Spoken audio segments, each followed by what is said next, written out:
Welcome back, everyone. Welcome back to the pod. We got Derek and Nathaniel, Double Trouble. What's good? Shake and bake. We Shake are and talking about missions this week. Global missions. Global missions. We have the Global Missions Conference. It's a fun topic. Yeah. It is. But we do have some, what I think are good interesting questions here. Some maybe challenges to missionary work, and there's some critiques and criticism. So you guys get to handle all those things, all right? Fantastic. And just one quick comment. We did get 2 questions that came in, but we'll talk about it later. Good point. Yeah. So if you sent in We didn't questions, ignore you. we Just will get delaying. to you. Absolutely. Yeah, someone asked questions about ghosts and things like Haunted that. houses. So if you want to know what these guys think about ghosts, if they're real, then Stay tuned. stay tuned for next two week. weeks. Yeah. And next week, Derek and Nathaniel will be dressed up as It's reformers. Derek's going to go Lutheran, shave a spot. In his Yeah. head. I'm gonna have the Augustinian haircut. I'm going to go Calvin and have a beard down to here by next week. that would be so good. That'd be amazing. All right, let's get into it. All right, so why send missionaries when we live in an area that isn't predominantly Christian, right? What do we think? That's a great question. I mean, I can jump in first. I mean, I think one of the biggest reasons, even though we live in an area that, according to at least statistics I think this was put out in 2018 by J.D. Payne, Essex County in and of itself only self-identifies as like 2.3 or 2.4% having a relationship with Jesus. And so, at least by global mission standards, you could argue that that's unreached, because I think according to global missions, is it 2.5% or something like that? Usually 2. Usually 2. Okay, so we're barely reached. However, and this is, I think, the big reason why, in my mind, we still need to do global missions is because there is a ton of gospel access here. While there are only 2.3% self-identifying followers of Jesus in Essex County, there are still a lot of gospel-centered churches. And there are a lot of other places that are globally that are so much more densely populated. So Essex County has right around 800,000 people in it right now, at least by most recent statistics and census data. And, again, let's say just over 2% of that is, what is that? Is that like 20? 16,000? 16,000. 16 to 20, yeah. Yeah, 16 to 20,000 followers of Jesus in Essex County. But again, there are a lot of places that, one city in China would have 9-10 million people in it. And you've got infinitely less followers of Jesus there, or Bangladesh, for example, another place that we do some mission work and stuff like that. And I just think that it's an issue of accessibility is one of the biggest reasons that I think we need to still send people globally. So. Gotcha. And just to clarify the number there, that was like gospel-centered Christians, right? Right. Okay. Yeah, it doesn't include Catholics. It does. Yeah.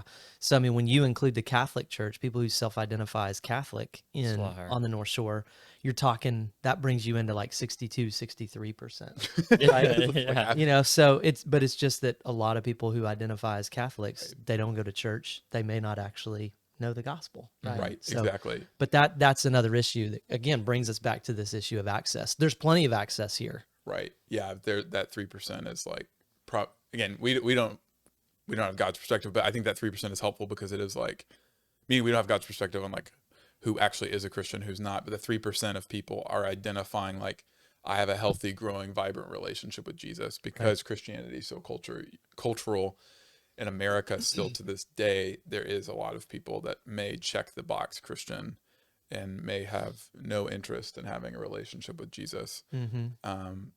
Yeah. And so that's so good. Cause I think to that point, what a lot of people I think often do is they say, well, there's only 3% of people, 2 or 3% of people in Essex County that have a vibrant relationship with Jesus. And then they just say Christian.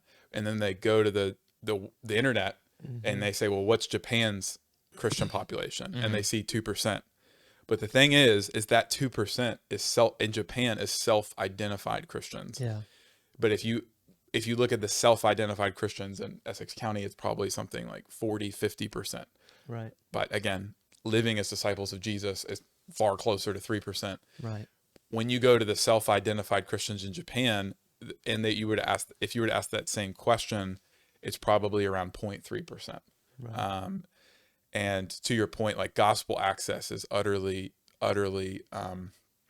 it's not even in the same really, the same ballpark. Yeah. Because like in America, we have two phenomenal institutions in our county within really a 15-minute drive of here, Gordon Conwell and Gordon College. Right. Some of the best Bible professors. Like we can send people to like 4 or 5 churches, maybe even more within 15-20 minutes of here. Yep. That preach the gospel. Mm-hmm. Most people know people that preach the gospel. And it's just, you got to say that there's levels to it. So like when we're comparing this to maybe like Chattanooga, where I went to college, which according to the last time I checked, it's one of the most Bible-minded cities in the country, where I think something north of 50% of people identify as an evangelical Christian.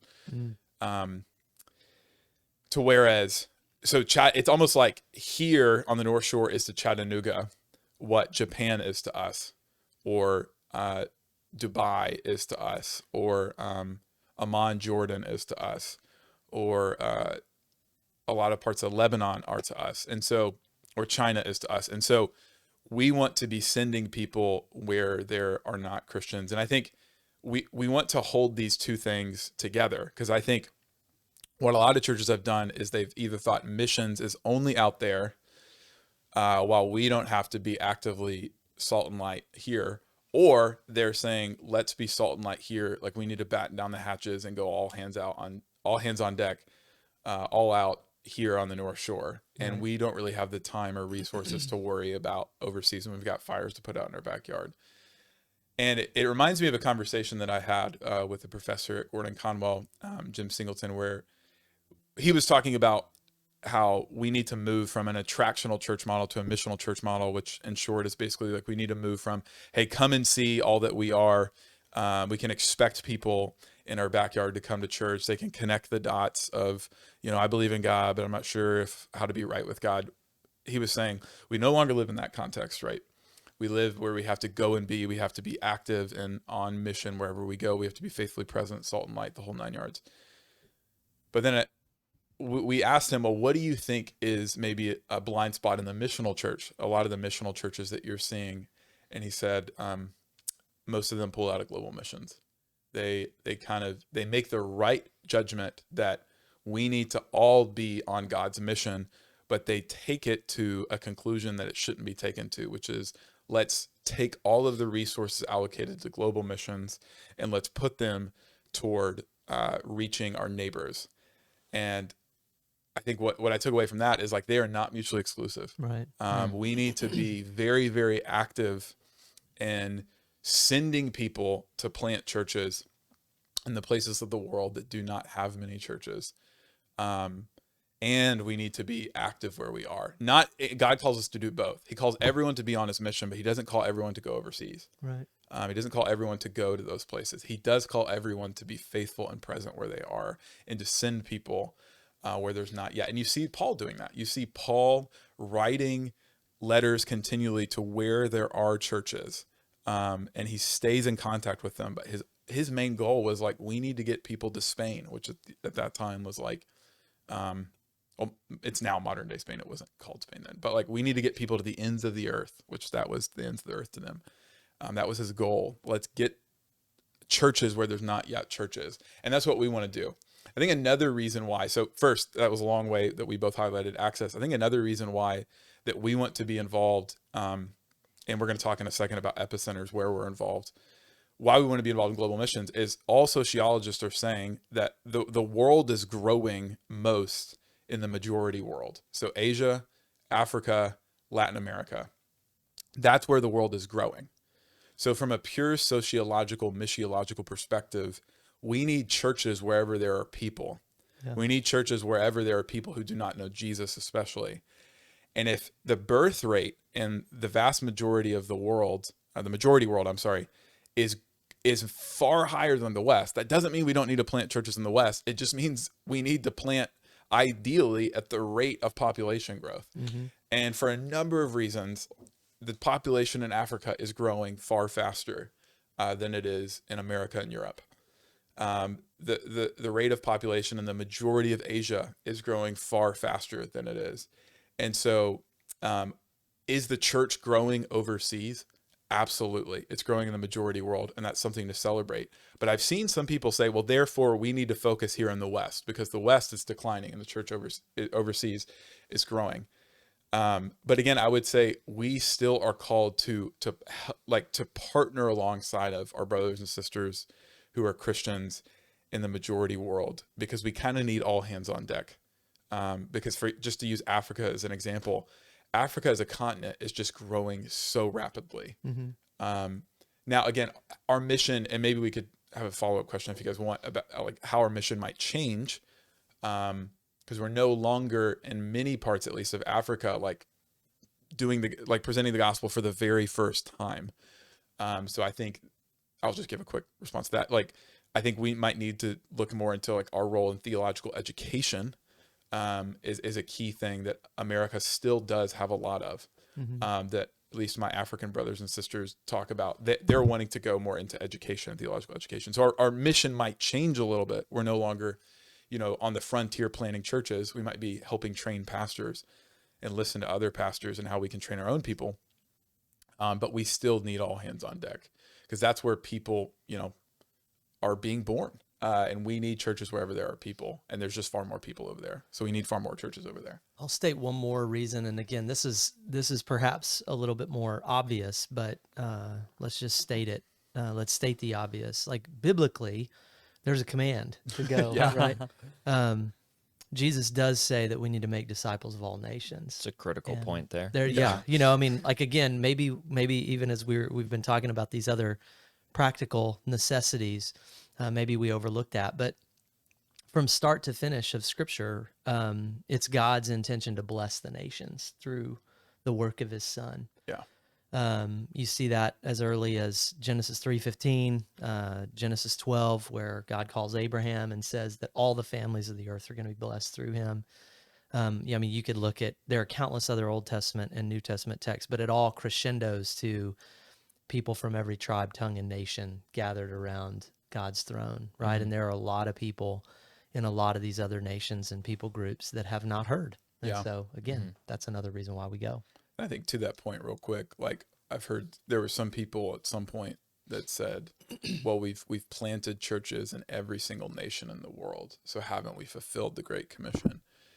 And I'm blanking on the missiologist's name, but what's his name? I'm blanking, but he was the guy who came up with the concept of people groups, that ethne, and which is the Greek word for nations, in the New Testament. You can hear it. It really, the better translation would be ethnicity, or it's explicitly in other places in the New Testament will say tribe, tongue, and nation. So, for example, Afghanistan is a nation. Yeah. But I'm blanking. But it's something like there's 52 different ethno-linguistic people groups in Afghanistan. And so if you reach one of them, that doesn't necessarily mean that you've reached all of them. Right. And so we have, got to be careful because we're on the internet. We have a missionary working in China, but he is not working with, is it Han Chinese? Is that, I'm trying to think of the main people group. I don't know. It is one of them. but One of them. Yeah. I should have researched some of this, but I want to say it's something like 90% of Chinese people are in the main people group. I want to say it's Han Chinese, but there's like, that 10% of China's something like 1.2, 1.3 billion people. So, Right. so 10% of 1.3, that's over 100 million people. There's a bunch of other people groups, mainly like in, that would be West China, mainland China, that are more tribal, that speak different dialects and languages, and he's working on Bible translation for them. So you could easily say, well, the underground church in China is growing, but you have to remember, for a lot of places in the world, it's not like America, where America, while we have a lot of differences like we're relatively, compared to a lot of countries, we're homogenous. Yeah. And I know we're very diverse ethnically. That's not what I'm saying. But most people in America, like they speak English. Right. Like we're not like Afghanistan where there's 52 different. I mean, of Mhm. course, there are plenty of languages spoken in America, but there's a little bit more of a streamed line nature to America, Mhm. where like you can fly to California, and it doesn't feel that different culturally. To whereas if you go from like Shanghai to like another rural part of China, it's almost a different country. Mhm. You know, it's all that to say. That's just a long way to qualify like all nations is actually a little bit more nuanced than we often think in our English understanding of the word nations. Right. So there's a call to translate the scripture to all languages, which hasn't happened yet. Mhm. There's a call to plant churches with pastors that speak in all languages, and that hasn't happened yet. There's a lot of work to do. So all that to say, absolutely, the biblical command is the main reason. Yeah, and the logic behind just saying, "Oh, we've planted in every country," that's obviously like the logic behind that is obviously flawed, like you're saying. Like you're Right. just saying that would be you could take that logic and expand it out and say, "Well, we've planted in every continent, Right. right? We've Right. planted on Earth, right?" Like you Right. could take the logic of that and just expand it out and see how it's flawed. Right. Yeah, every people group, every you could keep going deeper, deeper and deeper in terms of layers and stuff. Right. Mhm. And this is a little bit, maybe not the tightest exegetical argument, but I think it was John Piper who made the point. And I think it's just good enough to convince me. I don't know about you guys. Like he said that in Revelation 7, you see every language before the throne of God. Mm. And if there is not yet known, at least, a church present among every language group, then that basically means that Jesus isn't going to return until every language is professing his name. I think again there's a little bit of like, well, maybe Jesus could appear in a dream to somebody, so I want to leave room for that. But it's just it was humbling to me because it was like, oh shoot, like Mm-hmm. there's that onus that's still very active. Like Yep. it was just a way to make the Great Commission very tangible. Yeah. So anyway, Yeah. Okay. Well, your first part of your answer is essentially about access, right? Yeah. So I'm curious what you think about. I remember I was downtown Boston once and I ran into missionaries who were missionaries in Boston sent Yeah. from somewhere else. And then another example, I was talking to my wife and she's like, yeah, when I was younger, we went on a mission trip to Tennessee. Right. And I was like, huh. And we were talking about this last night. She's like, yeah, although we like built a house for someone, it was something like that. Yeah. What are your thoughts on those types of things? It's a funny idea that, there's probably missionaries from Tennessee that would come to Boston and Boston missionaries that would go to Tennessee. What are your thoughts on things like that? And it also plays into this bigger question of what are your thoughts on short-term missions? Because there's a lot of criticism. I've even heard people say that they think short-term missions are harmful. Yeah. So what are your thoughts there? Yeah. So a couple of thoughts that I have. I mean, number one, I do think that short-term missions are still valuable, Mm-hmm. even though at times, they are a lot of work for the host family. Yeah. So like when I was in campus ministry in Austin, every summer, Brooke and I would lead a team of college students to Kiev, Ukraine, and Mhm. we'd stay there for 6 weeks. And it was a lot of work for the long-term missionaries that our church supported there to kind of get ready for us and stuff like that. But some of the benefits, even in talking with our long-term missionaries there, were that some of the outreach opportunities that, like one of the things that we did when we were there was we would host English camps. Mm-hmm. And so some of the outreach opportunities was like a shot in the arm. Hmm. It was a really short, or maybe I shouldn't say short, but condensed way of being able to meet a lot of people, through a means that would benefit them because these people, the Ukrainians were coming to learn English. Hmm.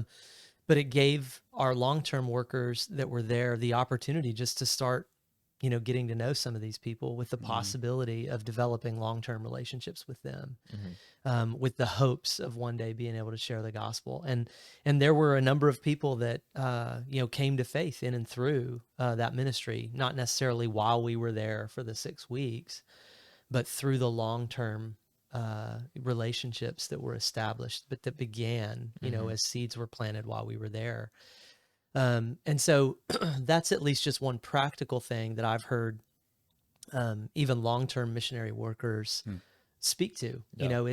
It creates a sense of access for them, for a lot of people that they may not otherwise have the opportunity to meet. And it does it in a pretty condensed amount of time. But the only other thing that I would say, and I do think there are more benefits to short-term missions even than this, but like the other big one that I would mention is, I think it really does give an opportunity for those who go Yeah. to get a vision of what it would be like. And there are a number of people that I know personally who they went on a short-term trip. I mean, we have a worker actually from our church. I can't say, I won't be able to say on here where she is, but like she's there because she went on a vision trip, a short-term trip. She got a sense of what it would be like, felt the call of the Holy Spirit, and now she's there. Yeah. And a number of people again that went with us when we were in campus ministry in Austin, they have found themselves involved in a more long-term way in regard to global missions. Yeah. And I also think that maybe a third benefit is I cannot tell you how many of the students that we would lead after the 6 weeks, like when we would do our debriefs after we got back, a number of these students just began thinking, I don't know why I don't live as intentionally here Yeah. as I do when I'm there. Yep. Yeah. And so it began just kind of shifting their mindset, even for the way that they lived when they were in their homeland.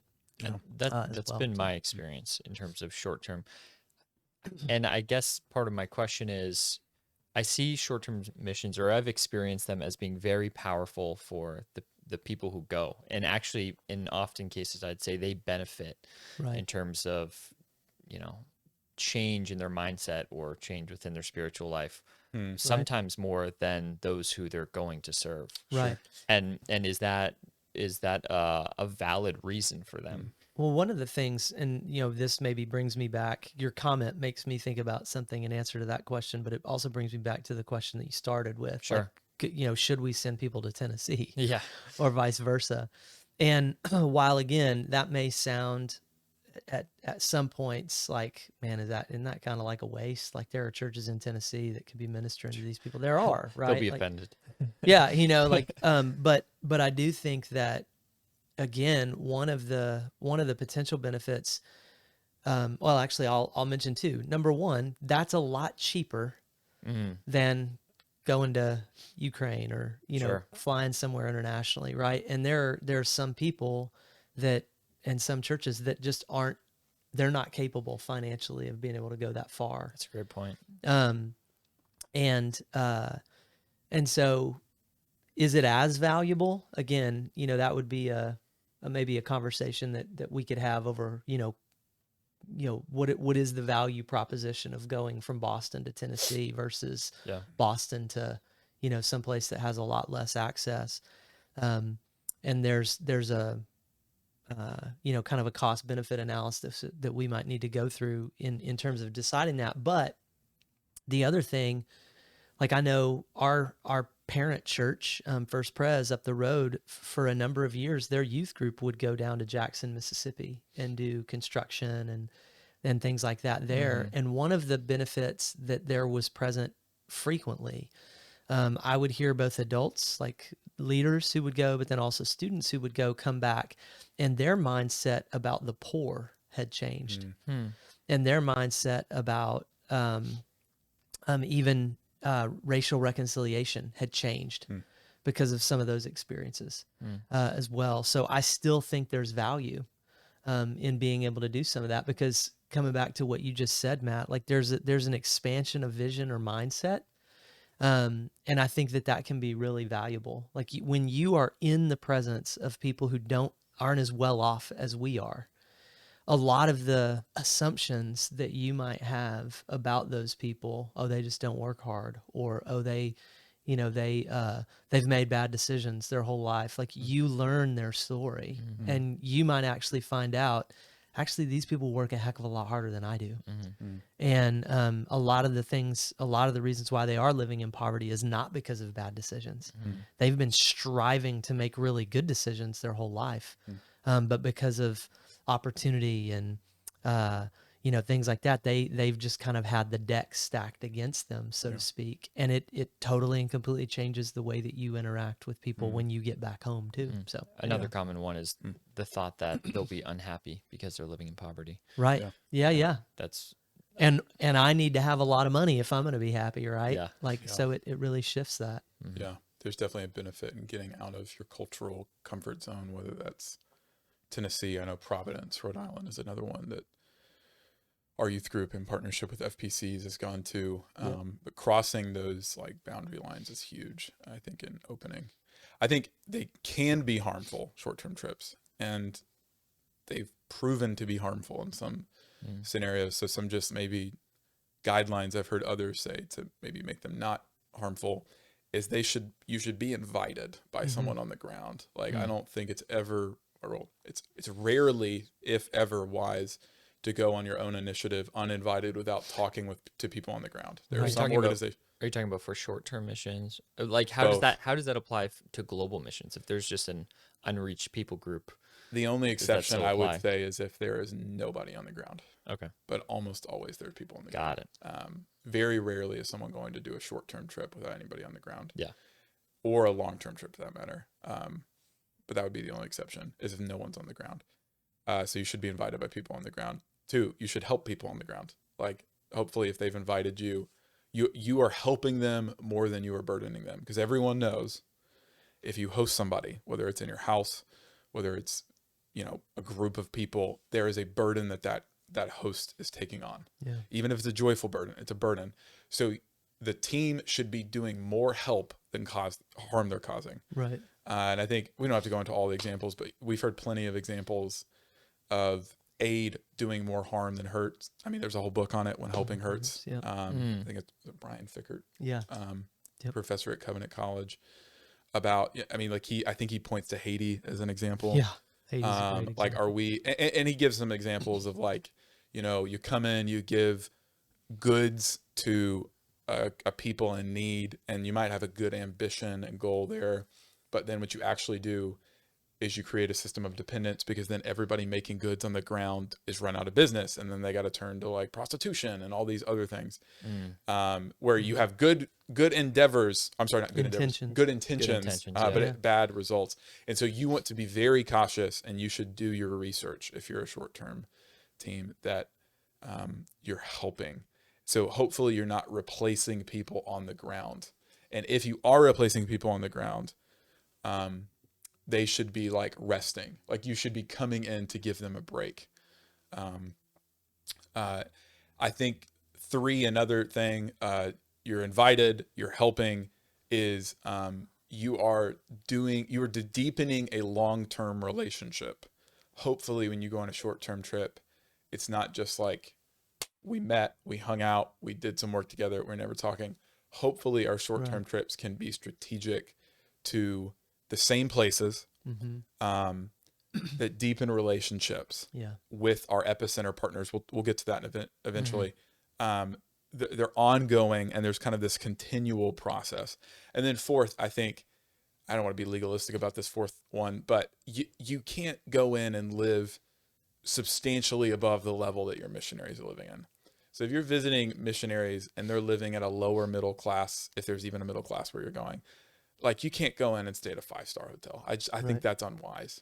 Because it's also, I think, it's not incarnational. Yeah, it's not like exactly. That gets down to the principle. Like if you want to be going on mission, Jesus gives us a model of mission, and Jesus doesn't despise wealth. I mean, he goes into nice people's houses and stuff, but I think that the incarnational model is you should live at the level the people are relatively close to the people. So if you're going to more of a lower income people, you shouldn't be staying in 5-star hotels for a number of reasons. 1, you're not being missional and being present and incarnational, but then 2, with some rare exceptions, you're raising funds from ostensibly, people that have good intentions in giving. And so I don't know. I just don't know if it's a good responsibility. Again, I'm not saying you need to go, therefore stay in the slums, Yeah. like everywhere you go. But it's like, I probably wouldn't stay in the Ritz, if you're going to Yeah. a place. And Yeah. maybe one other thing that a fifth thing that we might could add in terms of if you're going on a short-term mission trip, just another guideline is go with humility. Absolutely. And I mean, this should be said, and maybe this will lead us into another question in a second about the idea of missions and colonialism, or kind of the imperialism question. But like when you go, you're not going with the mindset of like, I have all the answers. I'm the outsider who's coming in with literally all the answers. I mean, like, honestly, that kind of mission only took place one time. Now that was when Jesus came. If you were wondering, when did that take place? But even Jesus came in humility, Right. right? He didn't come to lord it over people, Right. though he could have. He would have been completely justified Right. in lording it over us. But and all that just to say, like, adopt a posture of humility when you go. Like, be prepared to learn, be prepared to listen. Like, don't come in and, oh, I know exactly what to do. This is how we do it back home, and this is the way that you should do this kind of ministry, or this is the way that you should do that kind of ministry, or you should think about this way. Because again, you're coming in, you're crossing cultures. And going back even to the When Helping Hurts book, you need to do some study ahead of time about what that cultural context is. And again, that brings you back to this incarnational approach to ministry. You have to figure out how it is that you are actually going to posture yourself so that you adapt to the culture, not expecting the opposite. So, And that gets to the language that Paul uses of partnership in the gospel. That's right. It's a koinonia. It's a mutual reciprocation.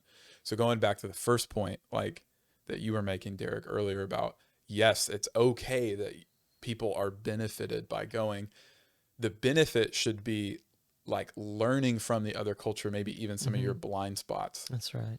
It shouldn't be the type of benefit of like, I really got a great social media boost by saying I went to like this other country. Yeah, don't go for that reason. Yeah, it's like the benefit is out of humility.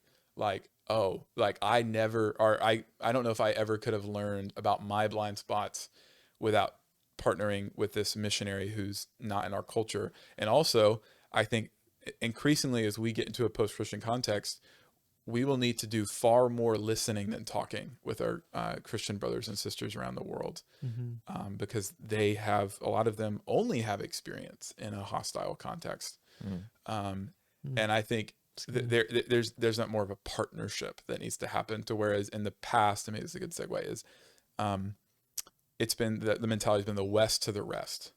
And it's been like, listen to us and how we do. And that there's many things about that were wrong. Very wrong. Yeah. Many things that were arrogant, culturally, And harmful. Yeah, and harmful, and theologically harmful as well. And I think we need to listen. According to Scripture, one culture isn't intrinsically wrong, and another culture is right. It's all cultures have certain parts of their cultures that the gospel connects with, and then other parts that the gospel challenges and maybe even critiques. So we need one another more and more. On that, and you alluded to this, some people will say, well, the religious setting of a culture is part of that culture. So through missions work, are you in some form colonizing, or is this a version of imperialism, Christian imperialism? What are your thoughts on that critique? Yeah. I mean, let's admit that certainly at times in the past, it has been. Yes, more blatantly. Oh my gosh, just horrible stuff. Yeah. Some just incredibly sad examples throughout church history. And I think we shouldn't deny, some of the, whether it was when the West was, quote, reaching out to Africa, and, the slave trade essentially was established, or you think about the Spanish, the conquistadors coming to the Americas, or what are now called the Americas, and essentially just overrunning indigenous people's lands and taking from them, stealing from them, killing them. So there are plenty of examples throughout uh, history and church history where, under the guise of mission, um, it was actually, the real motive was imperialism. It was to grow the coffers of a country, Hmm. um, and that needs to be repented of. Um, that being said, when you go and you look at Scripture, um, and Nathaniel was even just talking about the fact that every culture has aspects of itself inherent within itself to which the gospel will either connect or potentially celebrate or challenge or outright condemn. So you can think about those things on a continuum, and that's not my idea. That's actually the idea of one of my professors. You have to recognize that at one end of the spectrum, again, there are things that the gospel, as it comes in, it's just going to immediately be able to embrace. Hmm. But there, undoubtedly, in every culture, there are going to be other things that the gospel needs to challenge and condemn, because people are lost everywhere, right? No one is righteous, not even one, as Paul says. No one is seeking for God on their own. If left to our own devices,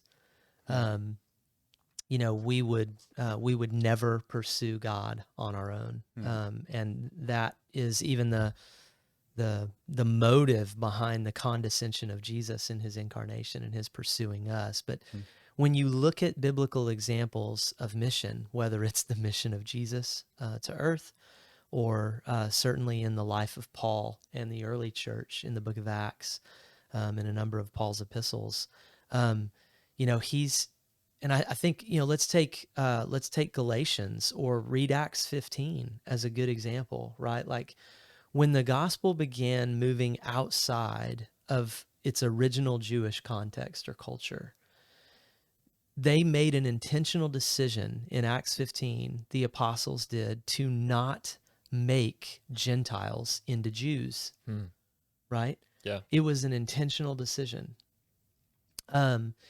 And I think that, like, you can extrapolate from that, or as our confession would say, through good and necessary inference. That's the phrase, right? Good and necessary inference, I think. Conscious. Well, yeah, something like that.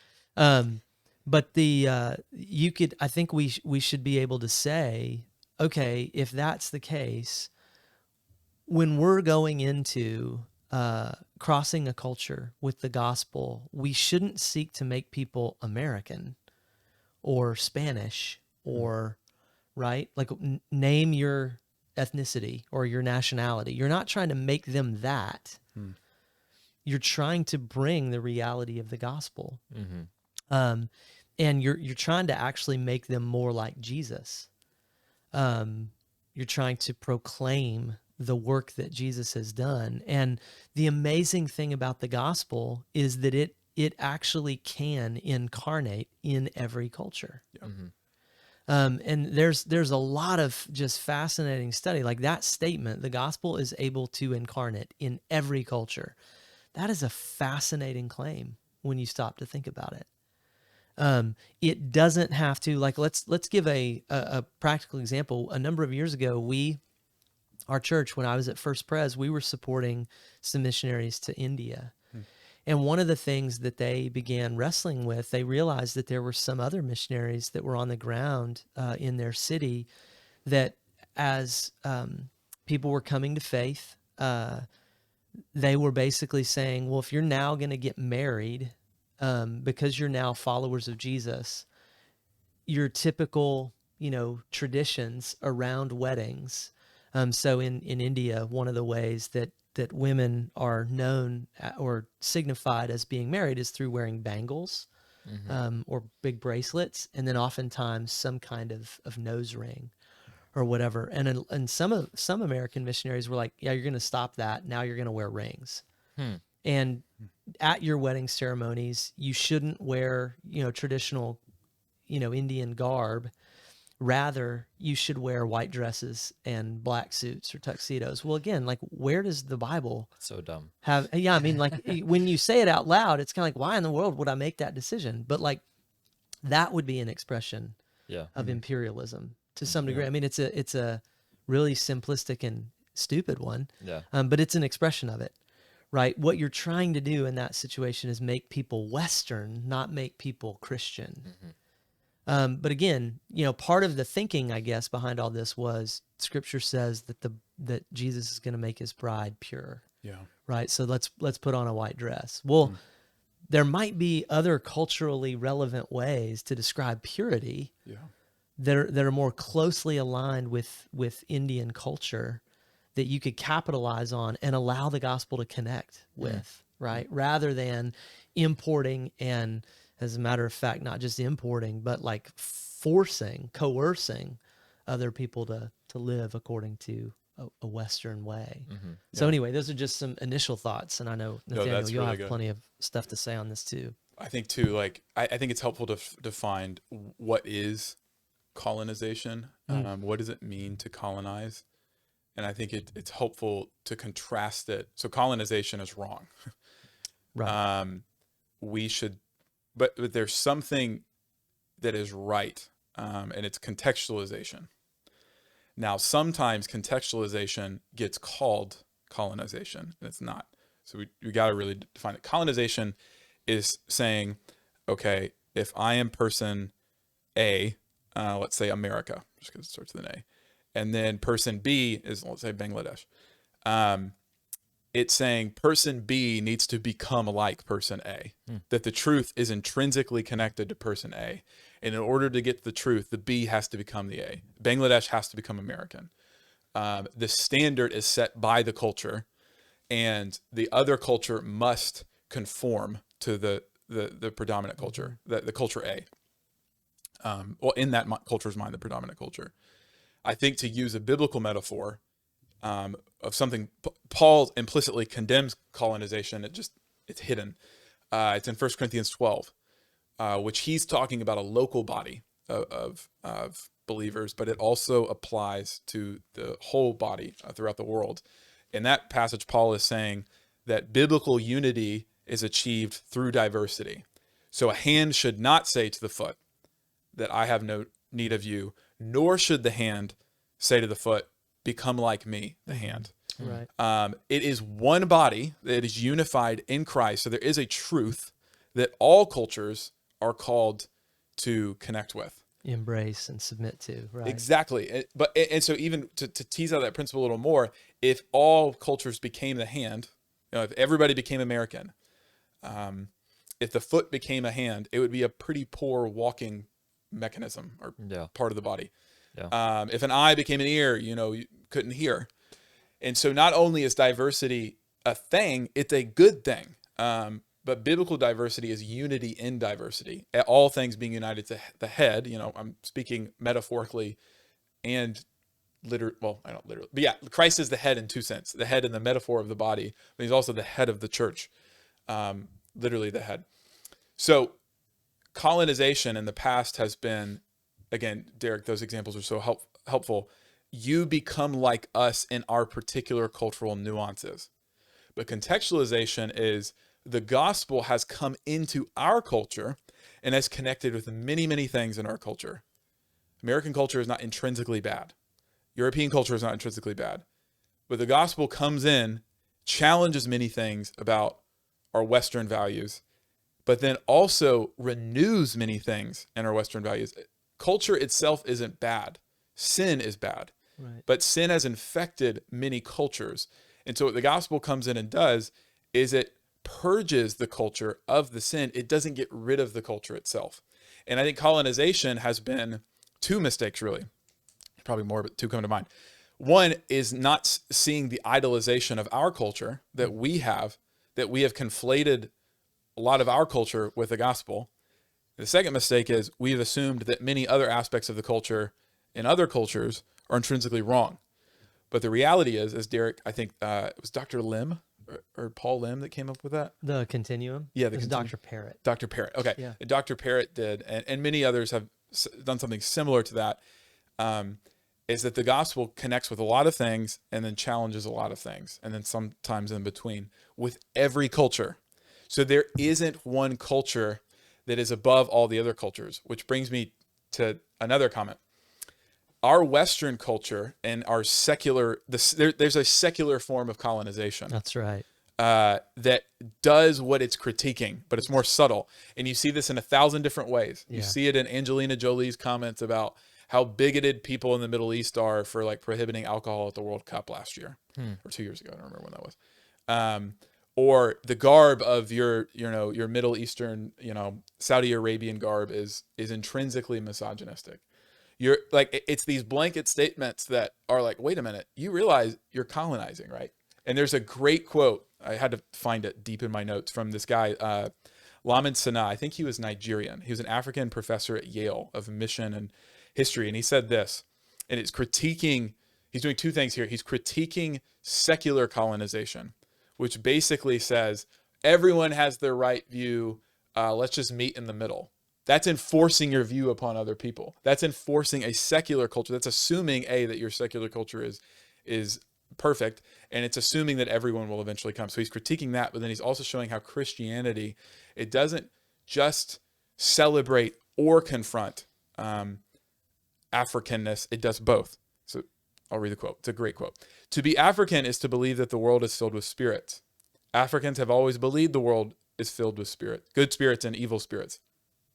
The world is a supernatural place. Again, he's talking about the African worldview. Sure. If I send an African off to Harvard, Yale, or Princeton, or Oxford, or Cambridge, they are going to come back European, because they are going to be told, oh, everything has a scientific explanation. And they are also going to hear, oh, we love multiculturalism. Wear your African dress and eat your African food.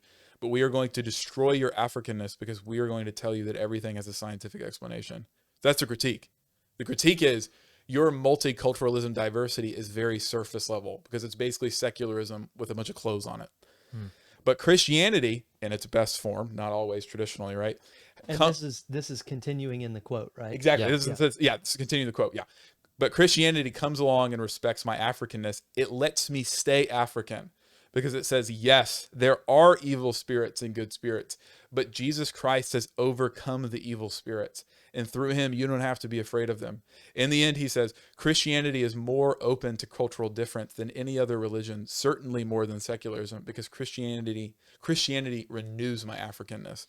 And basically what he says is, because of the incarnation, I'm done with the quote, by the way, for those who are not watching me, and just listening. Christianity is the only faith in the world that it doesn't colonize.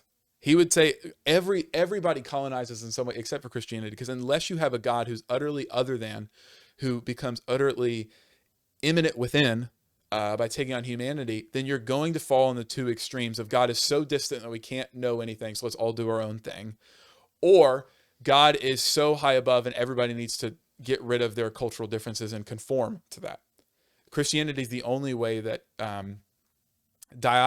I'll use a fancy word here, diagonalizes those two things, where it celebrates and it critiques. It does two extremes simultaneously, or to quote G.K. Chesterton, it's both extremes at the top of their energy, where all of our cultural idols are confronted, and then our culture is brought to not just a decent version of itself, but the full version of itself. And Abraham Kuyper and others would point to Revelation 21 and in 22, you see the cultures bringing in their treasure. They're renewed. They're the fullness of what they are. So the cultures are not the problem. Sin in the culture is the problem. And every culture has different sins. So the gospel confronts different cultures in different ways. And so that's all to say, can missions be colonizing? Absolutely.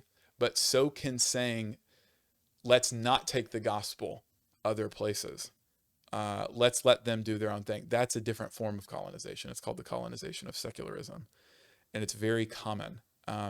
That's basically letting your culture be an idol to yourself. And I think, to that point about this idea of the colonization of secularism, a lot of times, and the quote by, it's Lamin Sanneh, right? Yes. That quote actually stirs up just the idea of how essentially today from the West, oftentimes colonization happens in the area of thought. Oh, absolutely. Right. So it's a form, if you will, of mental colonization, right? Like the example that you gave of when the World Cup was in Qatar Yeah. in 2022. Well, the Qatari people just shouldn't, they should allow people to drink alcohol. You're in their country. Yeah. You know, like if you went over, I think, I can't remember who it was that used this illustration, but like, and they were talking about it in a different context, but it applies. If I came over to your house, Matt, and you gave me a glass of water and I just plopped it down on your coffee table or whatever, and you've got coasters out, and you know, you and Katie actually have your glasses of water on coasters. I'm in your house. I should put my glass on a coaster, right? Um, and in a way, that's just, it's a really simple form of contextualization, right? Of Yeah. me submitting to the culture that I'm in, and I'm connecting with you through that. It's an expression of humility, but I don't come in essentially like as a Westerner, right? Like using the World Cup analogy, I shouldn't come in as a Westerner flaunting my rights. And Paul writes a lot about this in 1 Corinthians 8 and other places, right? Like talking about food sacrificed to idols. There are some of you who feel like you do have the freedom to do that. Others don't. So what do? Well, Christianity actually says you don't flaunt your rights. Yeah. You actually come in a posture of humility. You connect, you love, you know. So that's a part of the reality of, again, the way that I think God calls us to this idea of global mission.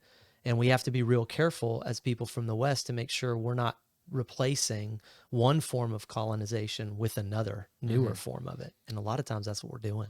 Right. Because that's what Paul is the great example. Like, you know, other than Jesus, I feel like sometimes when you use Jesus, it's like, well, he's God, so I can't ever reach that. Paul's a great example of someone who contextualizes, because when he talks to the Jewish leaders, I want to say it's Acts 13, but somewhere in Acts, versus when he talks to the Athenians or the pagan farmers, he does it in their forms. Yeah.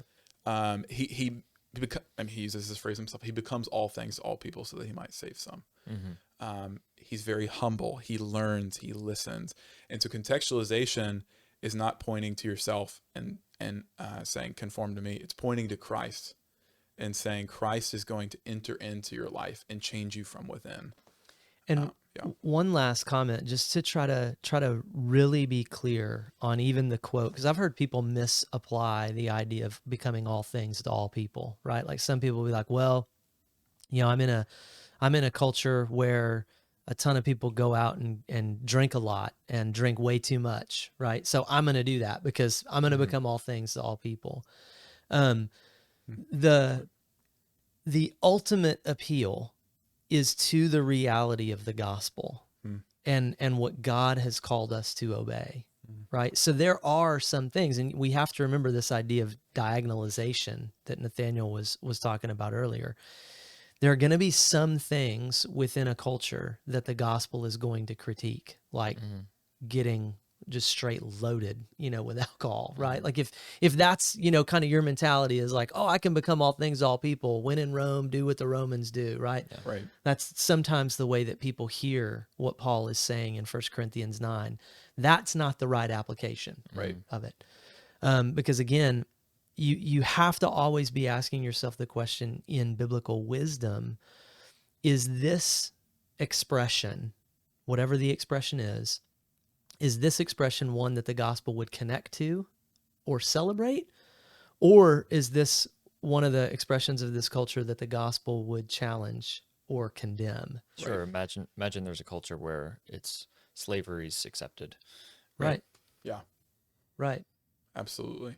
And we would, in those moments, right, like we have to actually appeal to biblical wisdom, right, and biblical standards, not the standards of that culture. Because in talking about contextualization, and I've heard some people say this, it sounds like you're just relativizing. Right. You know, you're becoming a relativist.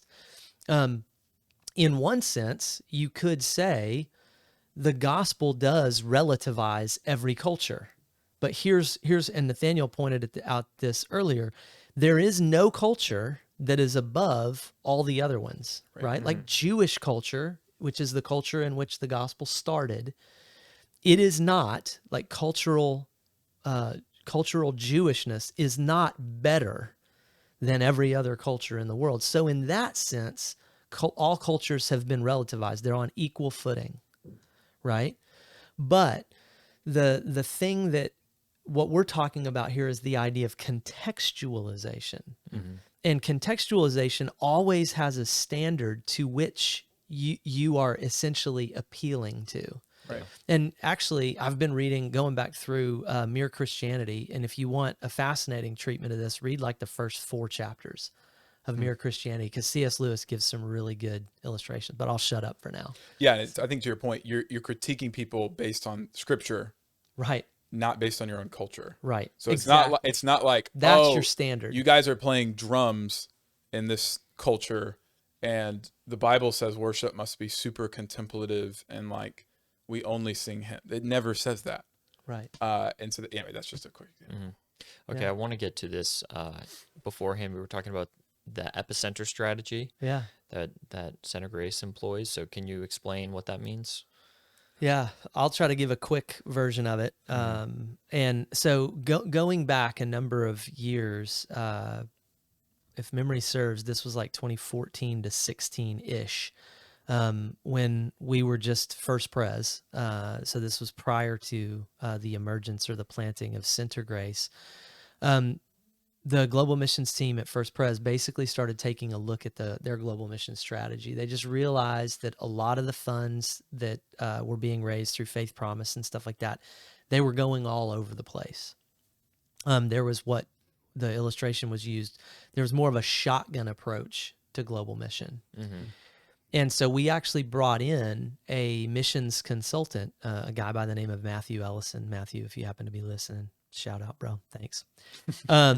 But Matthew came in and helped us basically take a real deep look at, if I were to summarize it in a short version, maybe you've heard the quote from Frederick Buechner, of, you know, when you find your vocation or the thing that you're called to in life, it's where you find the world's need and your deepest desires, and those two things meet.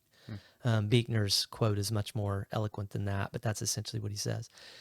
And what Matthew actually helped us do is do kind of a survey of global Christianity, but then also take a look at where we already had people that we were supporting at pretty high amounts, but that we knew we really need to be supporting these people better than we are, because we have, you know, if you think of an illustration of like you have, you know, 30 buckets and only a gallon of water, right? You're only going to be able to put a little bit of water in each of those buckets. And that was kind of the way that our global mission strategy was.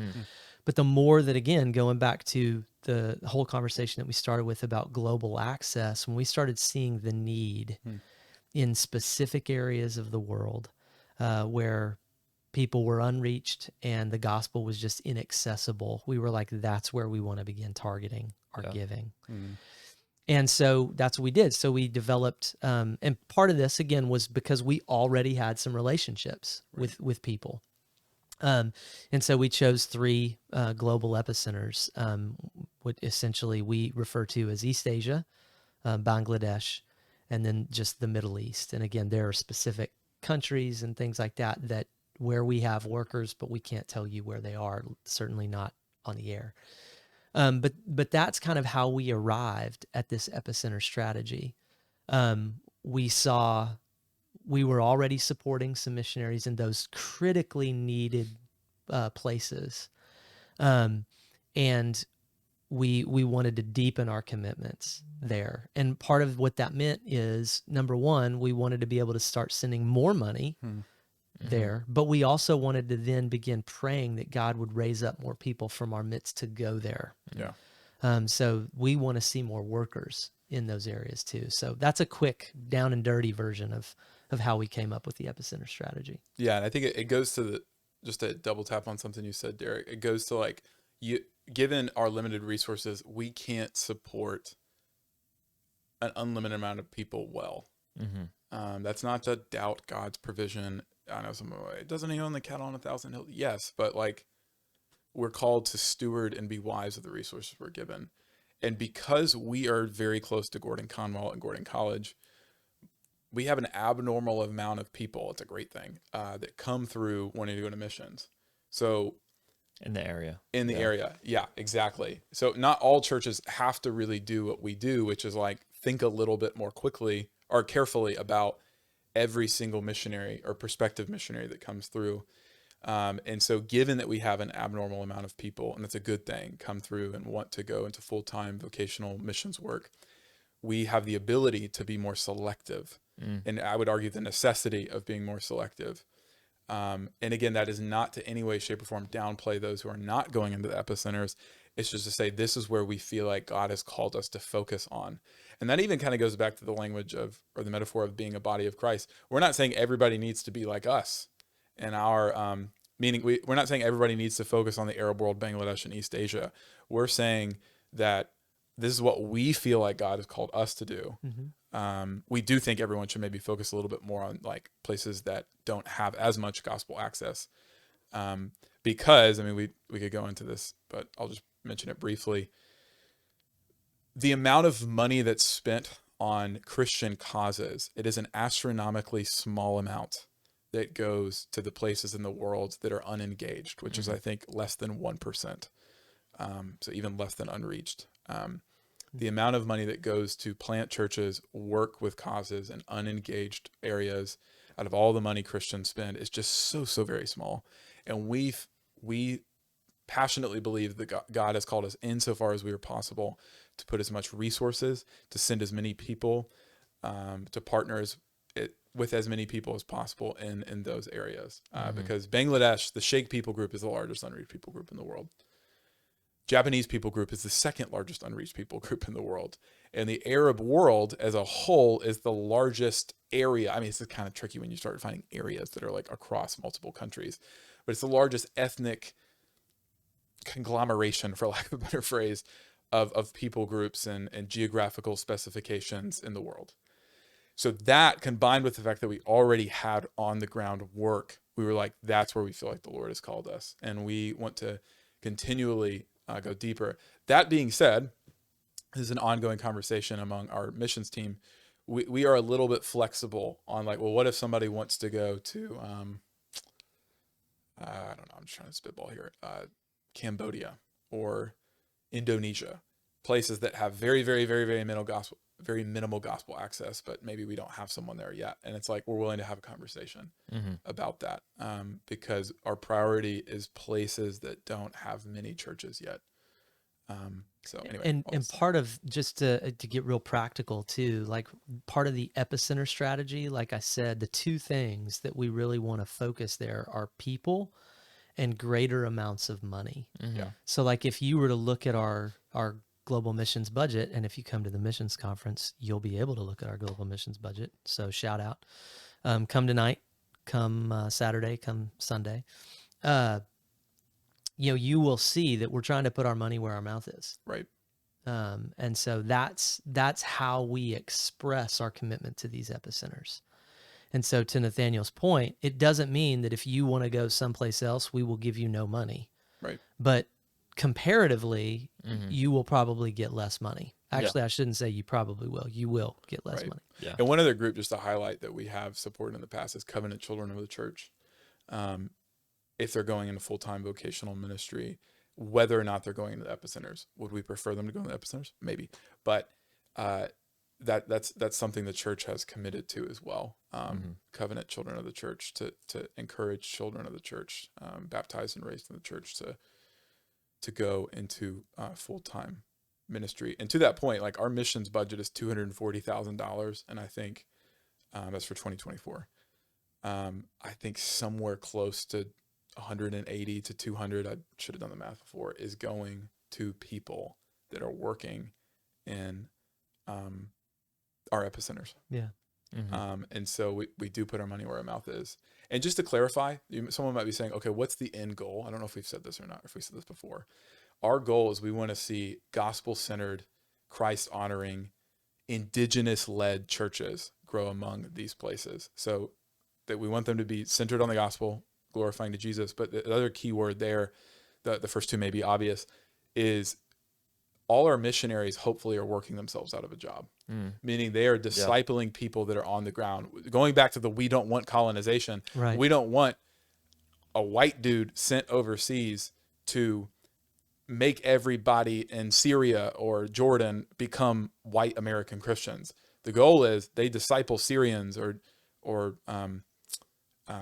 people in Dubai or whatever, and that they would then lead their own churches, and that the missionary then would try to start another church. So almost similar to what the Apostle Paul is doing, and this is a can of worms, whatever. I preached at FPC last week on this. Like when Paul says in Ephesians 4, he's talking about apostles, prophets, evangelists, shepherd, teachers. There are still apostolic-like gifts that you are called to go to a new place, not to be the pastor, but to make disciples, to raise up a pastor, so that that pastor would then start a church planting movement, a church that hopefully plants other churches. And that's different from an evangelist, someone who might be, or someone with an evangelistic-like gift who might be sharing the gospel with their neighbors. And that might be different than a shepherd teacher who ostensibly the apostle-like apostolic gifted person is planting. So Paul is an apostolic person. Timothy is a shepherd teacher. And the body of Christ needs all of them. And at different times, and in different places, we're all called to evangelize, but certain people are gifted that way. Mm-hmm. Yeah. So, I do have one more question. Sure. And it came to me while you guys were talking about this stuff. Technology. The landscape for technology has completely shifted the world we live in, right? Yeah. You can be in rural Africa and they have an internet connection. Yeah. And how should we be more strongly thinking about how technology and missions interact and can interact? I mean, or is it like, well, if we can't be present in people's lives there, then it's not missions, it's something else. But like, I don't know, what thoughts do you have there? Like, because in a way you can give people access to the gospel through their YouTube feed, through other things like that. Yeah. But you've also mentioned how, well, you shouldn't preach to someone you can't shepherd, or so do you just have any thoughts on that? I've got one just real quick one. I mean, I think that technology can and should be leveraged in a number of different ways. But, the Westminster Confession of Faith, and I know every once in a while we're like, oh, check out this part of the confession. Like we have it because we believe it. it's great. It is really helpful. And I think it gives us some frameworks maybe for thinking through this. So like Matt, even as you were asking the question, the thought that came to my mind was there are a number of places in the Westminster Confession of Faith where the word ordinarily pops up, or the word ordinary pops up. And so one of the things that I just think about that kind of, I think maybe, I don't want to say limits, but it curbs the idea of like, well, couldn't we just zoom in, missionaries and stuff like that? Like, is the word when our confession is describing the means of grace, Right. God has given us ordinary means of grace, and those ordinary means are the word, the sacraments, prayer. And again, can you use, could we just appeal to people, hey, watch our YouTube feed, or whatever on Sunday become morning. Christians. Yeah, you could, but like ordinarily, it's always going to be better if a local person can be sharing the gospel in a local context. I cannot, nor should anyone try, I would argue, to perform the sacraments, via a Zoom link. Like, okay, I'm going to baptize you now. Imagine that I'm putting you underwater. You hold the bucket, I'll get the water gun. I mean, it's like, you can't do that, right? Like, Right. and the idea of being able to be together with other people in prayer, and then there are other means of grace too. I remember I had a professor who was also Presbyterian who said, I never understood why we Presbyterians didn't include fellowship as a means of grace, just the communal aspect of it. And I think he's right. Koinonia is a very important word, Hmm. and you can't do that. Like you can get a little bit of that over Zoom, but you need to be together. Yeah. Jesus didn't zoom in, and even if the technology would have been present back then, he wouldn't have. Right. And so I would just say all of that, it doesn't discount or mean therefore we should never use technology. Like there are a number of people that have come to faith through Bible programs that are broadcast on the internet, and that's great. But ordinarily, Yeah. God is going to use these incarnational means of grace that he has given us. And again, I think we just have to have a recognition of the role that technology can play, but it's a limited role. Right. Yeah. It just feels like the public discourse is often online, right? Right. Like, Yep. so I've heard Rich has talked about, like, we don't want to seed that Oh, absolutely. that area of engagement. Yeah. And just kind of sit on the sidelines. Right. I think a framework maybe to think through is technology is supplemental. It's not substitutional. Ooh, So come on. it's That'll super- preach right there. It's super, Yeah. super helpful. Yeah. It is not the substance. Did It's- you just come up with that right now? I had to Google what supplemental meant because I was like, I'm like 90% sure that supplemental means like coming alongside. Yep. But I started thinking like supplements, like that you take. Yep. Vitamins. And I was like, you never know, like you ever think of a common word and you're like, you start questioning, you're like, You're actually- overthinking. do I like Yeah. know what this word Yeah. means? Anyway, so I had to Google it. Nice. That's good though. You've trained me to say things in the same letter. Love Yeah. it. I love I'm it. growing my Padawan braid. You just can't see it. This is all a Padawan braid. That's good though. But yeah, it's like a marriage, right? Let's say your spouse has to work far away, for, go away. Like, should you at any point ever say, all right, honey, you know what? Like, because of Zoom, like you can just live there, like far away, just work there and we'll just Zoom in.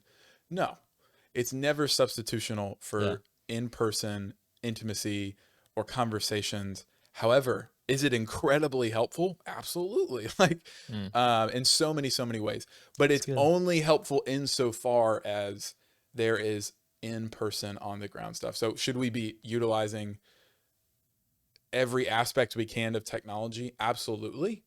But it should always be in conjunction with in-person embodied incarnational ministry. It should never be, in isolation from it. Now, I mean, to be fair, let me qualify that. There are some people that maybe spend all of their time working in technology, and I think that's fine insofar as it's not trying to replace, or again, I'm using the word substitutional very intentionally because I think with some versions of technology, and again, this is a whole nother conversation, like Meta, it's meant to be a substitute for in-person stuff. Like, let's play a board game on VR instead of in person, to whereas I think where technology is at its best, social networking is at its best, is, well, let me record a video of my baby and send it to my family because they can't be in here in person. Yeah. But it's never, or it never works well, in my opinion, when it's like, well, I was going to come over and drive 5 minutes down the road to play a board game, but why do that when I can put on a VR headset? Why, plan a church in Kampala when, we could VR headset Tim Keller? Like, well, Just ship them headsets. you Right. because Just you ship 'em could headset. you could honestly, if you're not careful, which again, you're saying this, Yep. but some people have, well, let's just stop church planning in general and let's just VR headset somebody else. It's not incarnational. Because again, the theological principle behind this is God could have zoomed himself in to the world, and he did it different times. Like, he zoomed it. That's probably blasphemy. The burning bush was a theophany. I'm saying Zoom kind of a theophany is I'm manifesting my presence without manifesting my person. Yeah. There, fully in a way that's incarnational. So the burning bush was that, right? Sending angels was that. But Jesus is not an angel. He's not a burning bush. He's incarnate. I love the way the Athanasian Creed puts it. He assumes humanity into himself in a permanent way, and we're called to do that in a parallel way, not an exact way. We're called to incarnate ourselves, the gospel in person. That's good. So anyway, Awesome. Good stuff. technology's great. I feel like I'm always the Luddite of the group. Supplemental. Yeah. Awesome, guys. helpful supplement. Well, if you guys got all excited about missions, And you should have. yeah, then come this weekend. You guys, anything else? We're good. Come tonight. Yeah. If you're listening to this late, I'm sorry. You missed it. We'll try and turn this around right away. All right. We are Center Come Grace next year. Church. Yeah, we are Center Grace Church in Beverly, Mass. Come join us, worship with us, and yeah, we'll see you next week where we talk about ghosts and whatnot. It'll be a blast. Halloween. Reformation Day. Exactly. That's right. Reformation. All right. Peace. Peace.